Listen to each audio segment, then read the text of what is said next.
Welcome to BRK healthy life style with Lakshmi. ప్రస్తుతం మనతో పాటు ఉన్నారు senior euro gynaecologist and laparoscopic surgeon, vaginal surgeon doctor Sreeja గుర్రాల గారు. వారితో స్పెషల్ చిట్చాట్. డాక్టర్ గారు నమస్తే అండి. నమస్తే అండి. యూరో గైనకాలజిస్ట్గా చాలా ఫేమస్ మీరు. అసలు ఏంటి మాకు తెలియని విషయం దాంట్లో? సో అందరికీ తెలిసింది ఏంటి అంటే గైనకాలజిస్ట్. గైనకాలజిస్ట్ అంటే వాడుక భాషలో ఏమంటాము, ఆడవారి డాక్టర్ అని అంటారు. యూరో గైనకాలజీ అంటే యూరినరీ ప్రాబ్లమ్స్ ఒకవేళ ఆడవారికి వచ్చినట్లయితే దాన్ని ఒక గైనకాలజిస్ట్ డీల్ చేసినప్పుడు దీన్ని యూరో గైనకాలజీ అంటాం. ఓకే, అంటే గైనకాలజిస్ట్ దగ్గరికి వెళ్తే యూరిన్ ఇన్ఫెక్షన్స్ అలాంటి ప్రాబ్లం ఉంటే మీ దగ్గరికి పంపిస్తారా? అలా ఏం లేదండి.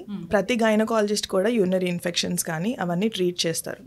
కొన్ని వాళ్ళ పరిధిలో లేనివి అంటే బ్లాడర్ పెయిన్ సిండ్రోమ్ అని అంటాము, ఇంటర్స్టిషియల్ సిస్టైటిస్ అని. అదేంటంటే యూరిన్ ఇన్ఫెక్షన్ ఏం కనిపించదు, కానీ ఆడవాళ్ళకి ఆ పెయిన్ అనేది కంటిన్యూస్గా ఉంటుంది, నిద్ర లేకపోవడం, ఇవన్నీ ప్రాబ్లమ్స్ అడిషనల్గా ఉంటాయి. సో యూరిన్ ఇన్ఫెక్షన్ ఒక్క ట్రీట్ చేసిన దానివల్లనో లేదా ఇన్ఫెక్షన్ లేకపోయినా మెడిసిన్స్ ఇస్తుంటేనో వాళ్ళకి రిలీఫ్ రాదు. అలాంటి కండిషన్లో మా రోల్ ఉంటుంది. ఓకే, అంటే జనరల్గా ఇలాంటి ఈ బ్లాడర్కి సంబంధించిన ఇష్యూస్ విమెన్లో ఎప్పుడు చూస్తాం? ఎప్పుడు చూస్తాం అనే దానికి ఏజ్ లిమిట్ అయితే లేదండి, కానీ యూజువల్గా మెనోపాజ్ తర్వాత అంటే ముట్లు ఆగిపోయిన తర్వాత అయితే ఎక్కువ శాతం మంది గమనించడం అయితే చూస్తాం. కానీ డెలివరీ అయిన వెంటనే కూడా అది సెక్షన్ కానివ్వండి లేదు నార్మల్ డెలివరీ కానివ్వండి, యూరిన్ పడిపోవడం కానీ సడన్గా అర్జెంటుగా యూరిన్ రావడం కానివ్వండి, ఈ ప్రాబ్లమ్స్ అవి ఉంటాయి. అలాగే షుగర్స్ కంట్రోల్ లేని వాళ్ళకి కూడా ఈ ఎర్జెన్సీ అనే ప్రాబ్లం ఉంటుంది. చిన్న పిల్లలకి వచ్చేటప్పటికి బెడ్ వెట్టింగ్, రాత్రులు సడన్గా యూరిన్ వెళ్ళిపోతారు పిల్లలు. ఒక ఏజ్ వరకు ఓకే అనుకుంటాం, బట్ ఒక ఏజ్ తర్వాత కంట్రోల్ అనేది డెవలప్ అవ్వాలి. ఆ కంట్రోల్ డెవలప్ అవ్వట్లేదని అంటే ఇంకేదైనా ప్రాబ్లం మిస్ అవుతున్నామేమో అని తెలుసుకోవడం కోసం ఒక euro gynaecologist opinion important. Okay, అంటే ఈ యూరిన్కి సంబంధించిన ఇష్యూస్లో ఎక్కువగా మహిళలు కంప్లైంట్ చేస్తుంటారు ఏంటంటే యూరిన్ లీక్ అవుతుంది, బొట్లు బొట్లుగా యూరిన్ పడుతుంది, దగ్గినా తుమ్మినా యూరిన్ వస్తుంది అనేది. అది ఎందుకు డాక్టర్ గారు? సో మెడికల్ టర్మ్స్లో అయితే దీన్ని స్ట్రెస్ ఇన్కాంటినెన్స్ అంటామండి. స్ట్రెస్ ఇన్కాంటినెన్స్ అంటే మీరు దగ్గినా తుమ్మినా లేదా ఏదైనా బరువు ఎత్తినా సడన్గా కింద కూర్చొని పైకి లేవడం, కొన్నిసార్లు కలయిక సమయంలో కూడా యూరిన్ రావడం. సో ఇది చెప్పుకోవడానికి కూడా కొంచెం కష్టంగా ఉంటుంది ఆడవాళ్ళకి. ఈవెన్ ఫ్రెండ్స్తో డిస్కస్ చేసుకోలేరు, ఫ్యామిలీలో చెప్పుకుంటే ఏం కాదు డెలివరీ తర్వాత అవుతుంది, ఇది నాకునింది నీకుంటుంది అని మదర్స్ చెప్పడం, ఇవన్నీ రెగ్యులర్గా గమనిస్తూ ఉంటాం. వాళ్ళు వచ్చి మా దగ్గర కూడా ఇలాగే చెప్పుకుంటారు. ఇది అసలు ప్రాబ్లం అని కూడా వాళ్ళు అనుకోరు, ఈ బొట్లుగా లీక్ అవ్వడం అనేది. దీనికి మెయిన్ రీజన్ ఏముంటుంది అని అంటే ఆ మూత్ర నాళం ఏదైతే ఉంటుందో అది లూజ్ అవుతుంది, దాని చుట్టుపక్కల ఉన్న టిష్యూస్ అన్నీ లూజ్ అవుతాయి. అది డెలివరీ వల్ల కావచ్చు, మెనోపాజ్ వల్ల కావచ్చు, ఒబెసిటీ వల్ల కావచ్చు. ఒబెసిటీ అనేది చాలా common problem, but just weight తగ్గడం వల్ల కరెక్షన్ జరిగిపోతుందా అంటే జరగదు. మల్టీ డిసిప్లినరీ అంటే మల్టిపుల్ థింగ్స్ కూడా చూసుకోవాలి, వేరే వేరే డాక్టర్స్ని కూడా ఇన్వాల్వ్ చేయాలి. చేసినప్పుడే మనకు ఆ ప్రాబ్లం కరెక్షన్ అనేది జరుగుతుంది. ఓకే, ఎస్, అంటే మీరు ఇంకా లాప్రోస్కోపిక్ సర్జన్ అని కూడా చెప్పారు, తెలుసు మాకు చాలా. అంటే ఎట్లా ఉంటుంది డాక్టర్ గారు ట్రీట్మెంట్? ఇది సపరేట్గా ఉంటుందా? సో యూరినరీ కంప్లైంట్స్లో లాప్రోస్కోపిక్ సర్జరీ చేయడం అని అంటే అండి, ఈ స్ట్రెస్ ఇన్కాంటినెన్స్ అంటే ఏదైతే నేను మీకు చెప్పానో యూరిన్ లీక్ అవ్వడం అనేది, నాన్ సర్జికల్ ప్రొసీజర్స్ అంటే వితౌట్ సర్జరీ కొన్ని ప్రొసీజర్స్ చేస్తాం. చేసిన తర్వాత కూడా ఇంకా పేషెంట్ రెస్పాండ్ అవ్వట్లేదు, మెడిసిన్స్ పెడతాము, ఇంకా రెస్పాండ్ అవ్వట్లేదు, వేరే వేరే ఏ రీజన్ వల్ల అని కూడా చూసుకోవాలి. యూరిన్ ఇన్ఫెక్షన్ ఒక common problem, urine infection treat చేస్తాము. ఇదంతా అయిపోయిన తర్వాత ఇన్ కేస్ యంగ్ పేషెంట్స్లో ఏంటి అని అంటే వాళ్ళు life long they have to suffer. ఆ సఫరింగ్ని తగ్గించడం కోసం వీ కెన్ డూ కొన్ని కాల్పో సస్పెన్షన్ అని ఒక ప్రొసీజర్స్ ఉంటాయి, వేర్ ఈ బ్లాడర్ మూత్రం సంచి ఒక నాళాన్ని పైకి లాగి కుడతామన్నమాట. అది లాప్రోస్కోపిక్గా చేస్తాం. అలాగే కింద నుంచి పేగు జారడం అని అంటారు, దీన్ని పెల్విక్ ఆర్గాన్ ప్రొలాప్స్ అంటారు. అందులో మూత్రం సంచి జారచ్చు, గర్భాశయం జారచ్చు, లేదా వెనకాలన్న మోషన్ బ్యాగ్ అదైనా జారచ్చు. సో ఏది జారినా దీన్ని ప్రొలాప్స్ అనే అంటాం. దీన్ని కరెక్ట్ చేయడానికి లాప్రోస్కోపిక్ స్లింగ్ సర్జరీస్ అనేవి ఉంటాయి. సాక్రోకాల్పోపెక్సీ అని మెష్ వేస్తాము, మెష్ వేసి దాన్ని వెనక్కి లాగి కుడతాం అనమాట. తర్వాత నార్మల్ లైఫ్ లీడ్ చేయొచ్చు. ఎస్, తర్వాత నార్మల్ లైఫే లీడ్ చేస్తారు. ఇప్పుడు మీరు అన్నట్లుగా వాడుక భాషలో చెప్తారు పేగు జారింది అని, అది డెలివరీ తర్వాతే ఉంటుందా? డెలివరీ తర్వాత కొందరికి ఉంటుందండి, బట్ అంతకంటే ముందు ఈవెన్ ఒక డెలివరీ కూడా కాని వాళ్ళకు కూడా అలాంటి పేగు జారడం అనేది చూస్తాం. నల్లి పారస్ ప్రొలాప్స్ అంటాం దీన్నే. ఎందుకు జారుతుంది అంటే జెనెటిక్ రీజన్స్ ఉండొచ్చు. జెనెటిక్గా వాళ్ళ బాడీ టెక్స్చర్లో కొల్లాజన్ అనే ఒకటి ఉంటుంది మనకి. ఈవెన్ మన రింకిల్స్కి కానీ ఫేస్ మంచిగా ఉండడానికి కానీ ఇవన్నిటికీ collagen responsible. So same thing దాని డెఫిషియన్సీ ఉంటుంది. ఆ కొల్లాజన్ అనేది ఉత్పత్తి అవ్వదన్నమాట. అలాంటి వాళ్ళకి ప్రతిదీ వీక్ అయిపోతుంది. ఆ లిగమెంట్స్, ఇప్పుడు మన గర్భసంచి పట్టుకునే లిగమెంట్స్ కొన్ని ఉంటాయి, అవన్నీ జారిపోతాయి. ఆటోమేటిక్గా మనకి పేగు కిందకి తగలడము అలాంటివి ఉంటాయి. ఇది పేగు కాదు, బట్ వాడుక భాషలో ఎస్. ఇప్పుడు ఆ పేగు కిందకు జారింది అన్నప్పుడు లక్షణాలు ఏం కనిపిస్తాయి? సో మోస్ట్ ఇంపార్టెంట్ థింగ్ ఏంటి అని అంటే అండి, ఈ ప్రొలాప్స్లో కొంతమందికి బ్యాక్ పెయిన్ ఉంటుంది. సో వీపు నొప్పిగా ఉంది అని, యూరిన్ పడిపోతూ ఉంది, లేకపోతే యూరిన్ కొంతమందికి కంప్లీట్గా పోలేరు. యూరిన్ వెళ్తారు, వెళ్ళిన తర్వాత దే స్టిల్ ఫీల్ మాకు ఇంకా ఏదో ఉంది అని కొంతమంది దాన్ని సర్దుకుంటారు, వెనక్కి పెట్టుకొని then they try and complete the cycle అనమాట. ఆ యూరిన్ కంప్లీట్ చేయడం కానీ, మోషన్ వెళ్ళేటప్పుడు కంప్లీట్నెస్ ఉండదండి, మళ్ళీ వెళ్ళాలి, ఊరికే మోషన్ వెళ్ళిన ప్రతిసారి కొద్దిగానే వస్తుంది. సో ఇది కూడా ఒక రీజనే. అంటే బరువుగా అనిపిస్తూ ఉంటుంది లోయర్ పార్ట్లో. ఆ బరువుతోటే వాళ్ళు సఫర్ అవుతానే ఉంటారు, ఇది నార్మల్ అనుకుంటారు. సడన్గా మనం చూసినప్పుడు కంప్లీట్గా జారిపోయి ఉంటుంది.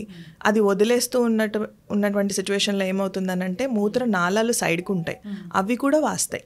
ఆ వాపుతోటి కిడ్నీ డ్యామేజ్ కూడా జరగచ్చు. సో ఇన్ఫెక్షన్ అనేది వెరీ రేర్ అండి. ఇన్ఫెక్షన్ అంటే అది కింద తగులుతూ ఉండడం వల్ల, నేలకు తగలడం, అలాంటి సిచ్యువేషన్స్లో ఉంటుంది ఇన్ఫెక్షన్ అనేది. బట్ నార్మల్గా ఇన్ఫెక్షన్ కాదు, అది వాపు. ఆ వాపు అంటే యూరిన్ ఉండిపోవడం వల్ల కంప్లీట్గా వెళ్ళదు కదా. సో ఆటోమేటిక్గా యూరిన్ అనేది ఆ మూత్రనాళాల్లో ఉండిపోయి కిడ్నీ వరకు వెళ్తుంది. కిడ్నీ కూడా వాపు వస్తుంది.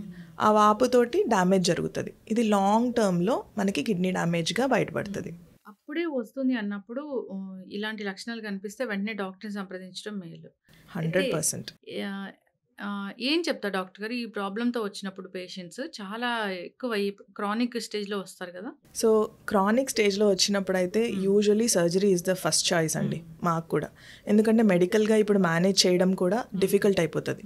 మెడికల్ మేనేజ్మెంట్ అంటే ఈ పేగు జారడంలో మెడికల్ మేనేజ్మెంట్ ఏముండదు, నాన్ సర్జికల్ ఆప్షన్స్ అనేటివి ఉంటాయి.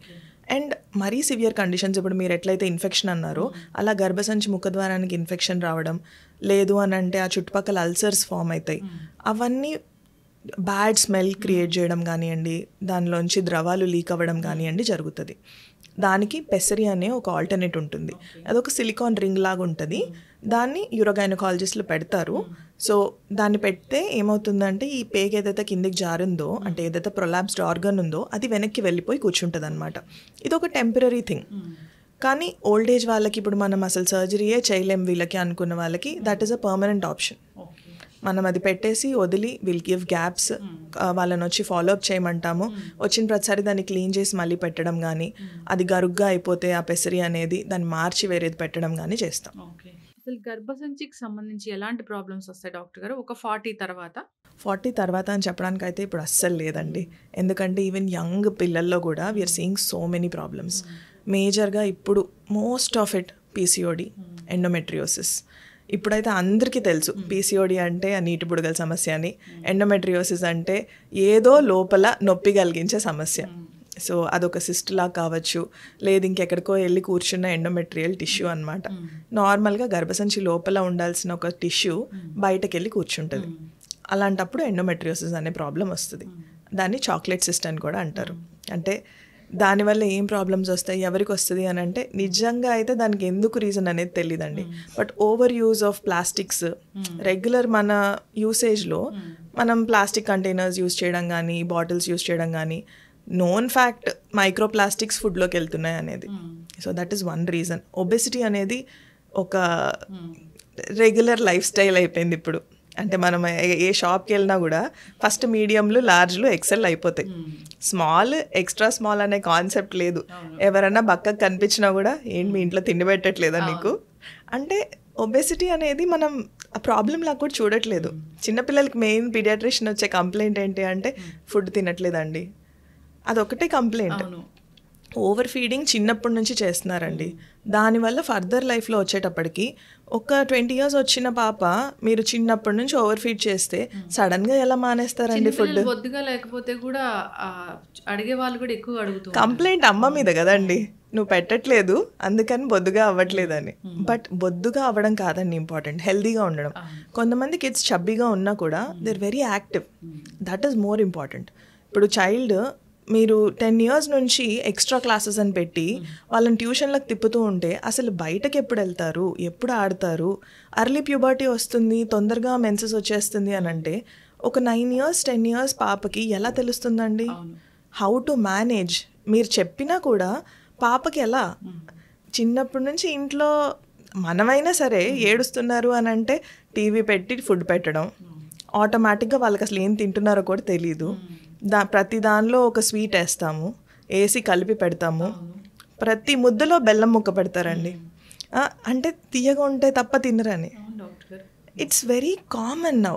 అండ్ మనం చెప్పినా దే డోంట్ లిసన్. ఏం కాదులేండి డాక్టర్, ఇప్పుడే కదా, 2 పుచ్చిపల్లే కదా. అసలు పుచ్చిపళ్ళు ఎందుకు వస్తాయండి? మీకు వచ్చాయా చిన్నగా ఉన్నప్పుడు? మన అమ్మమ్మల తాతయ్యలకు వచ్చాయా? లేదు కదా, వాళ్ళకి ఒక వయసు వచ్చిన తర్వాత వచ్చాయి.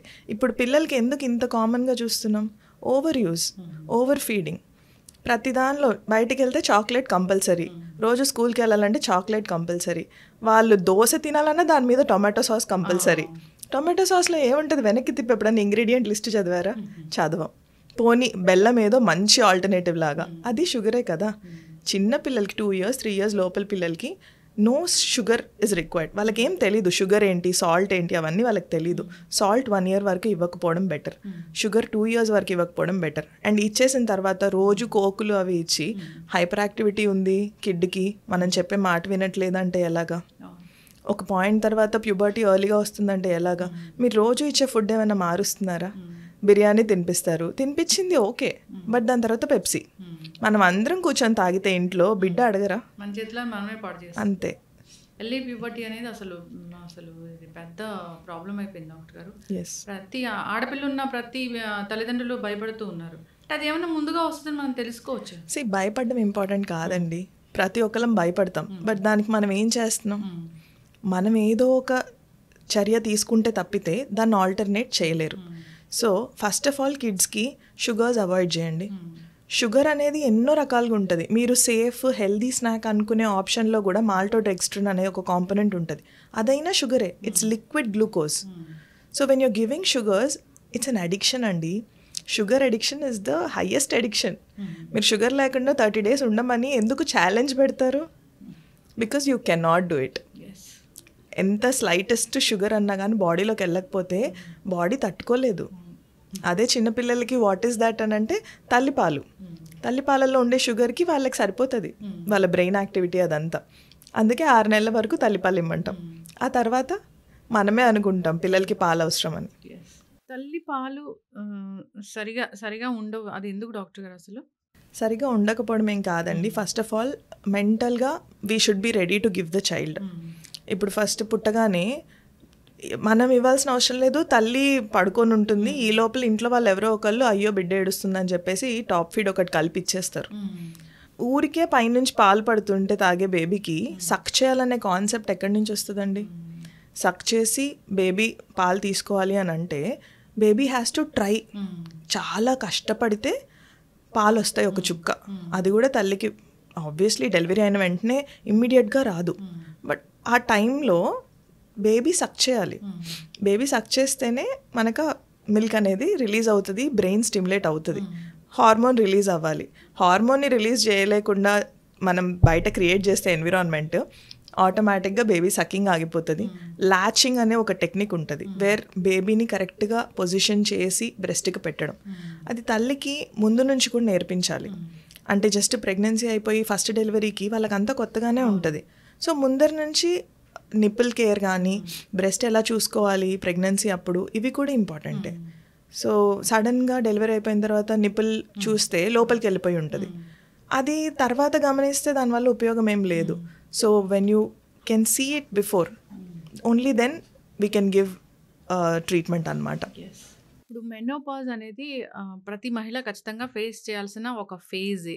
అయితే అది కరెక్ట్ ఏజ్ అంటే ఎప్పుడండి? సో యూజువల్గా తనకి కరెక్ట్ ఏజ్ అని చెప్పడం కంటే ఒక టైం ఫ్రేమ్ అని చెప్పడం బెటర్ అండి. 45 years నుంచి 55 years వరకు ఈ టైంలో మెనోపాజ్ అనేది జరుగుతుంది. ఇండియన్స్ పరంగా అయితే ఇట్స్ అరౌండ్ 51 years. సో ఓవరాల్గా మనకు ఒక 51 సంవత్సరాల తర్వాత నుంచి ఊరికే బ్లీడింగ్ అవుతుంది అని అంటే అది ప్రాబ్లం లాగే పరిగణిస్తాం. బట్ ఫ్యామిలియల్గా అంటే మన మదర్కి 53కి అయింది అనుకోండి, వీళ్ళకి కూడా 53, 52 టైంకి అయ్యే ఛాన్స్ ఉంటుంది. కొంతమందికి ఏంటంటే ఎర్లీగా మెనోపాజ్ అయిపోతుంది. సో అది కూడా ఒక ప్రాబ్లమే. 35కి మెన్సెస్ ఆగిపోయాయి అని కొంతమంది వస్తూ ఉంటారు. సో అది ఎందుకు ఆగిపోయింది అనేది కూడా టెస్ట్ చేసుకోవాలి. అలాగే ఈ మెనోపాజ్లో ఏంటిది అని అంటే 1 year కంప్లీట్గా మెన్సెస్ ఆగిపోతేనే దాన్ని మెనోపాజ్ అంటాం. 50 అప్పుడు కంప్లీట్గా 1 year ఆగిపోవాలి. ఇప్పుడు 6 నెలలు ఆగిపోయింది, మళ్ళీ పీరియడ్ వచ్చింది అని అంటే భయపడిపోయి కొంతమంది వస్తారు. అది ప్రాబ్లం కాదండి. మీరు దానికోసం టెన్షన్ తీసుకోవాల్సిన అవసరం అయితే లేదు. 6 months 8 months ఆగిపోవడాన్ని మెనోపాజ్ అన్నాం. బట్ ఒకవేళ 1 year ఆగిపోయింది, మీరు 50 ఏజ్ గ్రూప్లో ఉన్నప్పుడు 1 year ఆగిపోయిందంటే మీకు మెనోపాజ్ వచ్చేసింది. దీని తర్వాత మళ్ళీ బ్లీడింగ్ అయిందనుకోండి, then there is a problem. ఖచ్చితంగా డాక్టర్ దగ్గరికి వెళ్ళి చూపించుకోండి. హాఫ్ ఆఫ్ ద ప్రాబ్లమ్స్ ఏమవుతాయంటే ఇది ప్రాబ్లం కాదని ఇంట్లో వాళ్ళే డిసైడ్ చేస్తారు. సెకండ్ థింగ్ ఏంటంటే అసలు డాక్టర్ దగ్గరికి వచ్చి మాట్లాడడానికి సిగ్గుపడతారు. ఏ ప్రాబ్లం ఉన్నా డాక్టర్ని వెళ్ళి కన్సల్ట్ చేయడంలో ఇట్స్ నాట్ అ మిస్టేక్ అండి. They somebody who learned a little better than you and వాళ్ళకి కొంచెం నాలెడ్జ్ ఉంటుంది. రోజు డే ఇన్ డే అవుట్ వాళ్ళు అదే చూస్తుంటారు. మీకు ఇది ప్రాబ్లమా కాదా అన్నంత వరకు అయితే వాళ్ళు చెప్పగలుగుతారు కదా. మనం గూగుల్ని అడగడం ఎందుకు, డైరెక్ట్ వెళ్ళి చూపించుకుంటే మనకున్న ప్రాబ్లం కరెక్టేనా, మనం అనుకునేది కరెక్టా కాదా, ఒక టెస్ట్ చేయించుకున్నాం అనుకోండి, అది క్లారిఫై అయిపోతుంది. So that is more important. 50 తర్వాత మెనోపాజ్ అనేది సర్వసాధారణంగా మనం చూస్తాం. మెనోపాజ్లో పీరియడ్స్ ఆగిపోతాయి.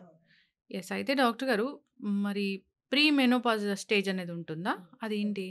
సో పెరి మెనోపాజల్ స్టేట్ అంటే ఏంటి అంటే మెనోపాజ్ వచ్చే ముందర ఆడవారికి కొన్ని ప్రాబ్లమ్స్ ఎదురవుతూ ఉంటాయి. సో మేజర్గా ఇందులో మనం చూసేది వాజోమోటర్ సిమ్టమ్స్ అంటామండి. చెమటలు పట్టడం, ఇరిటబిలిటీ, అంటే ఇంట్లో వాళ్ళ మీద కొంచెం కోపం రావడం, ఇవన్నీ నార్మలే. అండ్ యూరినరీ కంప్లైంట్స్ కూడా ఉంటాయి, నిద్ర డిస్టర్బెన్సెస్ ఉంటాయి, కలయికలో ఇబ్బందులు ఉంటాయి, అసలు కలయిక కావాలని అనిపించదు అనమాట. సో ఇవన్నీ పెరిమెనోపాజల్ సిమ్టమ్స్ అంటాం. These are treatable. అంటే కొన్నిటి వరకు ఏంటంటే మెడిటేషన్, యోగా తోటి చాలా వరకు సబ్సైడ్ అవుతాయి. లేదా మనకి stress relieving, first of all stress అనేది మేజర్ కాంపోనెంట్ ఇక్కడ. ఈ స్ట్రెస్ రిలీఫ్ ఎప్పుడైతే దొరుకుతుందో మనకి ఆటోమేటిక్గా కొన్ని కంప్లైంట్స్ అనేవి తగ్గుతాయి. బట్ ఇది కాకుండా మన కంట్రోల్లో లేకుండా మన వల్ల వేరే వాళ్ళు కూడా ఇబ్బంది పడుతున్నారు, లేదు మనమే చాలా ఇబ్బంది పడుతున్నాం ఈ స్లీప్లెస్నెస్ వీటి వల్ల అని అంటే డాక్టర్ దగ్గరికి వెళ్ళడం బెస్ట్ ఆప్షన్. కొంతమందికి హెచ్ఆర్టీ అనే అవసరం కూడా పడుతుంది. హెచ్ఆర్టీ అంటే హార్మోన్ రీప్లేస్మెంట్ థెరపీ. ఈ ఈస్ట్రోజన్ అనేది తగ్గిపోయినప్పుడు హార్మోన్స్ని రీప్లేస్ చేస్తామన్నమాట. సో ఇది మీ డాక్టరే ఇవ్వాలి, మనం సొంతగా తీసుకునే ట్రీట్మెంట్ కాదు. కొన్ని టెస్టులు చేసి ఇది అవసరమా లేదా అని డిసైడ్ చేసి తగిన హార్మోన్ రీప్లేస్మెంట్ ఇస్తారు. ఇప్పుడు హార్మోన్ ఇంబ్యాలెన్స్ ఉందని ఎలా తెలుస్తుంది? అంటే పీసీఓడి ఇలాంటి ఇష్యూస్ అని ఇంకా ఏమైనా ఉంటాయి? యా, హార్మోన్ ఇంబ్యాలెన్స్ అనేది వెరీ కామన్ అండి. మోస్ట్ కామన్గా మనకు కనిపించేది ఏంటంటే ఇర్రెగ్యులర్ సైకిల్స్లో, అలాగే ఈ హెయిర్ ఎక్కువ రావడం ఫేస్ మీద, లేదంటే నడుం భాగంలో వెయిట్ ఎక్కువ పెరగడం, కానీ ఎంత ట్రై చేసినా వెయిట్ తగ్గట్లేదు. చిన్న పిల్లలు కూడా అలాగే చెప్తారనమాట, మేము చాలా ట్రై చేస్తున్నాం బట్ వెయిట్ తగ్గట్లేదని. సో ఏదో ఒక రీజన్ వెనకాల ఉండింటుంది. థైరాయిడ్ కూడా ఒక మేజర్ థింగ్, అది కూడా ఒక హార్మోనే. అయితే థైరాయిడ్ ఎట్లయితే తగ్గినప్పుడు మనం దాన్ని రీప్లేస్మెంట్ ఇస్తాం, బయట నుంచి టాబ్లెట్ వేసుకోమని చెప్తాం కదా. సేమ్ థింగ్ ఓరల్ కాంట్రసెప్టివ్ పిల్ అంటే కూడా ఏంటి అంటే బయట నుంచి మనకి హార్మోన్ ఇవ్వడం. హార్మోన్ ఎందుకు ఇస్తున్నారు, ఊరికే మేము వెళ్తే హార్మోన్ ఇచ్చేస్తున్నారు అని అంటే మీ బాడీలో హార్మోన్ యొక్క సమతుల్యత లేనప్పుడు బయట నుండి హార్మోన్ తీసుకోవడం తప్పు కాదండి. సో ఇది ఒక రాంగ్ ఐడియా. మీకు అనవసరంగా ఎవరు పిల్స్ రాయరు. ఏదైనా రాస్తున్నారు అంటే మీరు ట్రై చేసి ఉంటారు, మనం బాడీ ఎంత ట్రై చేసినా తగ్గట్లేదు, వేరే ఇన్సులిన్ రెసిస్టెన్స్ అనే ప్రాబ్లం కూడా డీల్ చేసి ఉండుంటారు, ఆల్రెడీ ఒక ఎండోక్రైనాలజిస్ట్ చూసుంటారు. ఇవంతా అయిపోయిన తర్వాత నెక్స్ట్ స్టేజ్లో మనం వదిలేస్తే బాడీని, దానివల్ల సెకండరీగా ఇంకేవో ప్రాబ్లమ్స్ వస్తాయి. మీరు చూసేది పీసీఓడి ఒక్కటే, పీసీఓడి కింద నెక్స్ట్ లెవెల్కి వెళ్ళిపోతా పోతే దానివల్ల గుండె ఇబ్బందులు, షుగర్ రావడం, ప్రెగ్నెన్సీలో షుగర్ ఉండడం, ఇవన్నీ నెక్స్ట్ వచ్చే ప్రాబ్లమ్స్. అదొక 13 year గర్ల్ అయినా 15 year గర్ల్ అయినా కానీ if you are not managing it properly then it will lead to that problem. అలా అని 15 years పాపకి ఓసిపిల్స్ ఇస్తారంటే కాదు, ఇవ్వం అట్లా. బట్ ఆల్టర్నేట్గా we try to do something else. దీనిలో పేరెంట్స్ రోల్ కూడా చాలా ఎక్కువనే ఉంటుంది. They have to take the child, ఏదైనా గేమ్కైనా ఏదో ఒక దానిలో పెట్టండి పిల్లల్ని. గేమ్ ఆడడం ఇప్పుడు పిల్లలకి ఆడతామండి వీడియో గేమ్స్ అంటారు. అది కాదు ఇంపార్టెంట్. బయటకు వెళ్ళి నేచర్లో ఆడగలిగినప్పుడు when parents are actively participating, పిల్లలు కూడా ఖచ్చితంగా మారుతారు. అయితే డాక్టర్ గారు ఇప్పుడు ఇర్రెగ్యులర్గా పీరియడ్స్ వస్తాయని చెప్పారు. అంటే ఎట్లా చెప్తారండి ఒక పీరియడ్ హెల్దీ పీరియడ్ అంటే? ఓకే, యూజువల్గా మనకు ఒక రేంజ్ ఆఫ్ టైం ఉంటుందండి. 22 days నుంచి 35 days వరకు it's a regular time for period. అయితే ఈ పీరియడ్ టైం కాకుండా కొంతమందికి ఎలా ఉంటుందంటే మాకు రెగ్యులర్గా 35 days సైకిల్ అని చెప్తారు. సో రెగ్యులర్గా ఉండే వాళ్ళకి 35 days సైకిల్ అయినా నార్మలే. కొంతమందికి ఏంటంటే మనం రెగ్యులర్గా 35 daysకి వస్తుంది, ఈసారి 3 నెలలు కూడా రాలేదు. సో ఫస్ట్ ప్రెగ్నెన్సీ చెక్ చేసుకోవాలి. కొంతమందికి ట్యూబెక్టమీ అయిన తర్వాత కూడా ప్రెగ్నెన్సీస్ వచ్చే ఛాన్సెస్ ఉంటాయి, అంటే ఫెయిల్ అవుతుంది కొంతమందికి. ఫస్ట్ వెళ్ళి చెక్ చేయించుకోవడం ఇంపార్టెంట్. మనమే చెక్ చేసుకున్నా కూడా ప్రెగ్నెన్సీ లేదు అనుకుంటే నెక్స్ట్ ఎందువల్ల ఇది రావట్లేదు ఈ పీరియడ్ అనేది కూడా గమనించాలి. కొంతమందికి జస్ట్ థికెనింగ్ ఉంటుంది, లేదు సడన్గా స్ట్రెస్ రిలేటెడ్ ఏదో ఫ్యాక్టర్ ఉంటుంది. పిల్లలకి ఎగ్జామ్స్ వచ్చినప్పుడు అట్లా ఒక 2 months అట్లా స్కిప్ అవుతూ ఉంటాయి. And that is completely related to stress. ముందు రావడం కూడా చూస్తాము, ఎర్లీగా కూడా ఉంటుందండి. కొంతమందికి పీరియడ్ మధ్యలో బ్లీడ్ అవ్వడం కానీ, అండ్ పీరియడ్ కలిసిన ప్రతిసారి బ్లీడ్ అవ్వడం, ఇలాంటివి కూడా ఉంటాయి. ఇందులో ఏంటంటే మనం గర్భసంచి ముఖద్వారానికి ఇంకేమైనా ప్రాబ్లం ఉందా అని ఒక ప్యాప్ స్మియర్ అయితే తీయించుకోవాలి. యూజువలీ సెక్షువల్లీ యాక్టివ్ ఉన్నాము అని అంటే ఎవ్రీ 3 yearsకి ఒక్కసారి ప్యాప్ స్మియర్ టెస్ట్, అంటే సర్వైకల్ క్యాన్సర్కి ఇదొక స్క్రీనింగ్ టెస్ట్. ఈజీగా రికగ్నైజ్ చేయొచ్చు సర్వైకల్ క్యాన్సర్ ఉందా లేదా అని. ఎవ్రీ 3 yearsకి ఒకసారి చేయించుకుంటే ఏంటంటే, ఇప్పుడు చేయించుకున్నాం అనుకోండి, నెక్స్ట్ 3 years వరకు వీఆర్ సేఫ్. దీనికే వ్యాక్సిన్ కూడా వచ్చింది ఇప్పుడు. వ్యాక్సిన్ ఏజ్ అంటే ఎట్లా డాక్టర్ గారు? మరీ చిన్నపిల్లలకు కూడా వేయించాలని చెప్తున్నారు. ఓకే, మరి ఇప్పుడు పుట్టిన పిల్లలకైతే కాదండి, బట్ 9 years నుంచి it is approved. So 9 years నుంచి 15 years వరకు పిల్లలకి యూజువల్గా ఇవ్వడం బెటర్ ఆప్షన్. ఒక్కసారి పెద్దగా అయిపోయిన తర్వాత, అంటే 15 years దాటిన తర్వాత ఇవ్వచ్చా అని అంటే, మన ఇండియన్ దీనిలో అయితే 45 years వరకు కూడా ఇస్తున్నాం. ఎందుకంటే జనాలకి నాలెడ్జ్ వచ్చి మన దగ్గరకు వచ్చేవి కొన్ని సిచ్యువేషన్స్. ఇప్పుడు డెలివరీ అయిందనుకోండి, డెలివరీ అయిన తర్వాత మదర్ మా దగ్గరకు వస్తుంది, మనం చెప్తే వింటారు, అప్పుడు మనకు ఒక ఆప్షన్ దొరుకుతుంది దట్ ఇంటరాక్ట్ అవ్వడానికి. అంతకంటే ముందు ఇంటరాక్షన్ అవ్వాలనుకున్నా కానీ పేషెంట్ మన దాకా రారు.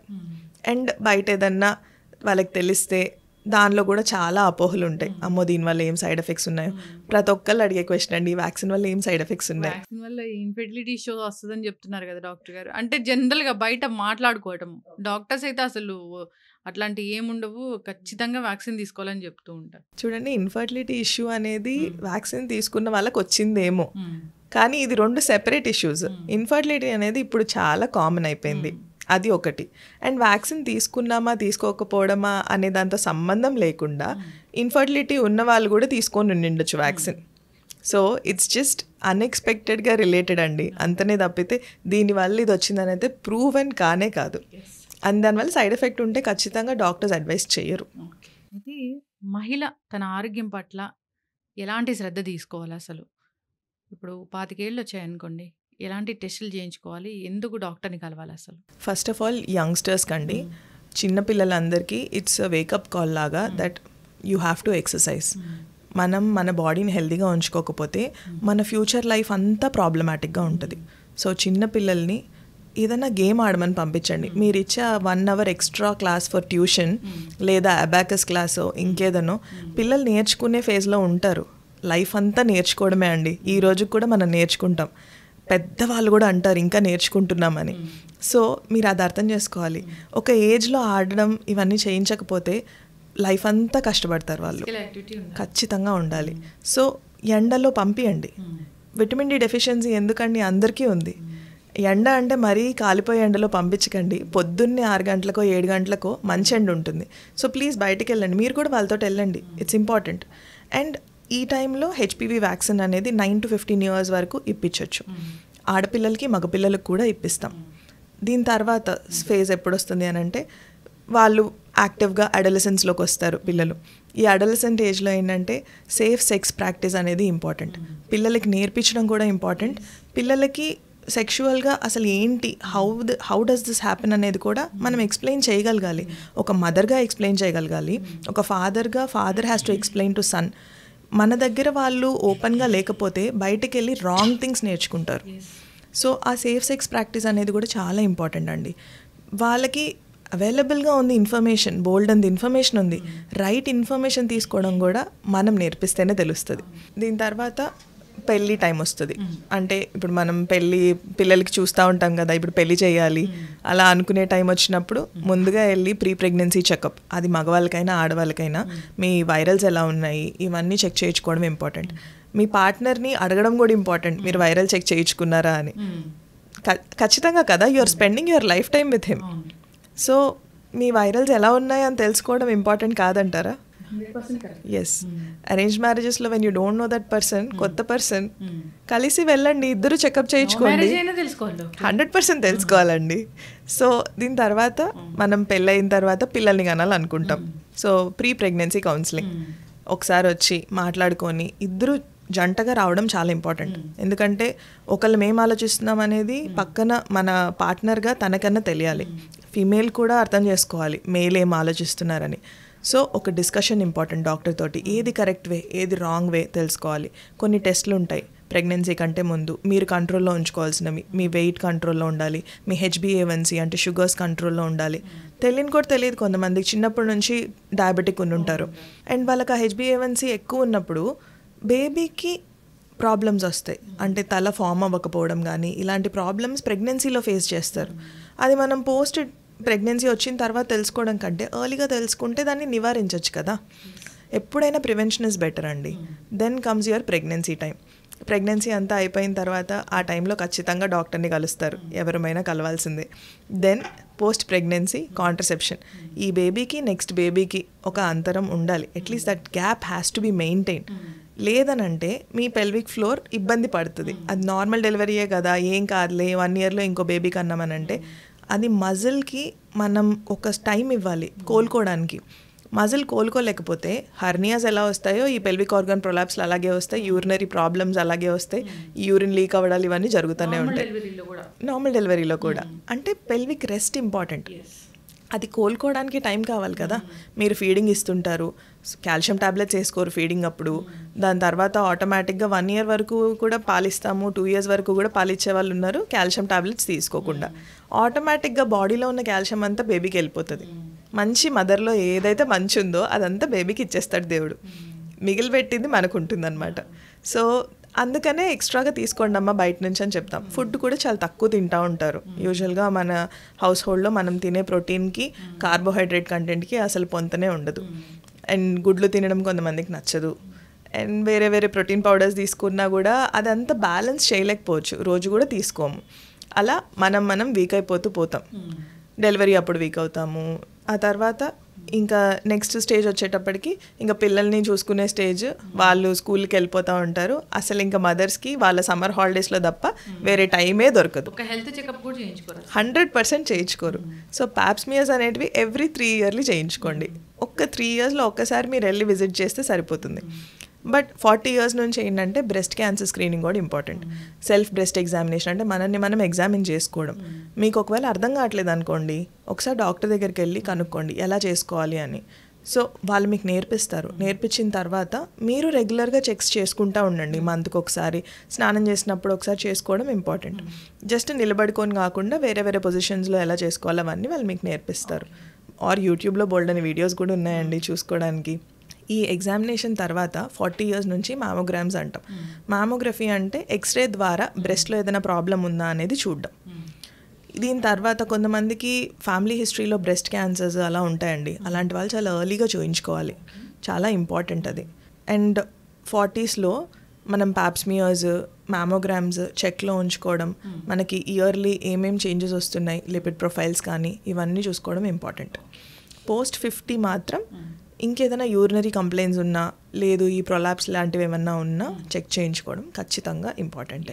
అందరూ డెలివరీ ప్రెగ్నెన్సీ అంతవరకే చెప్తారు కానీ డెలివరీ తర్వాత వచ్చే కాంప్లికేషన్స్ గురించి చాలా తక్కువ వింటాము. డెలివరీ తర్వాత మదర్కి ఎలాంటి కాంప్లికేషన్స్ వస్తాయి, ఏం జాగ్రత్తలు తీసుకోవాలి అసలు? ఓకే, డెలివరీ తర్వాత మేజర్గా వచ్చే కంప్లైంట్ ఏంటి అంటే ఈ యూరినరీ ఇన్కాంటినెన్స్, యూరిన్ లీక్ అవ్వడం.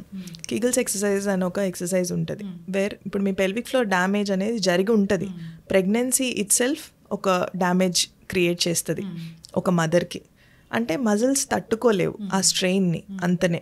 ఇప్పుడు మీరు మోసే బరువు కంటే ఇంకొక 6-7 kg బరువు మీరు మోస్తారు ఎక్స్ట్రాగా. సో అదంతా పెల్విక్ ఫ్లోర్ మీద పడుతుంది. మనం లేచి నడిచేటప్పుడు కాళ్ళు ఎలాగో పెల్విక్ ఫ్లోర్ కూడా అలాగే.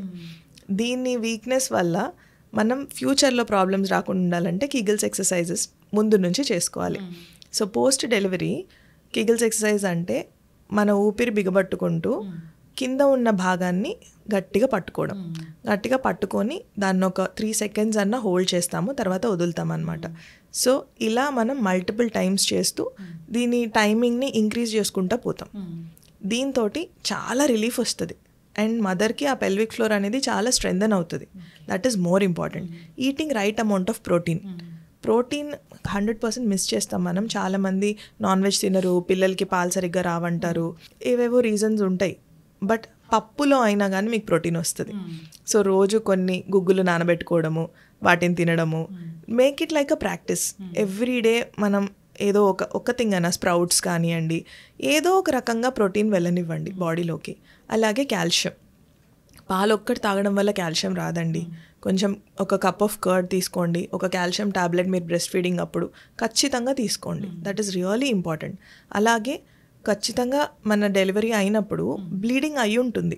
ఆ బ్లీడింగ్లో మనకి ఎంత బ్లడ్ లాస్ ఉంది అనేది విజిబుల్గా అప్పుడు తెలియకపోవచ్చు. బట్ తర్వాత ఒక హిమోగ్లోబిన్ చెక్ చేయించుకుంటే నిజంగా మనకి ఏమైనా బ్లడ్ లాస్ ఉందా, మీకు వీక్నెస్ అట్లా అనిపిస్తుంది కంటిన్యూస్గా అంటే ఒక బ్లడ్ ఎగ్జామినేషన్ చేయించుకోవడం అండ్ ఒక విటమిన్ డి చేయించుకోవడం ఇంపార్టెంట్ అవుతుంది. విటమిన్ డి లోపం అనేది చాలా కామన్గా చూస్తాం. అట్లనే అనీమియా కూడా చాలా కామన్గా చూస్తాం. అలాంటి వాళ్ళు టాబ్లెట్స్ తీసుకోవడం వల్ల చాలా బెటర్మెంట్ ఉంటుంది and that is more important.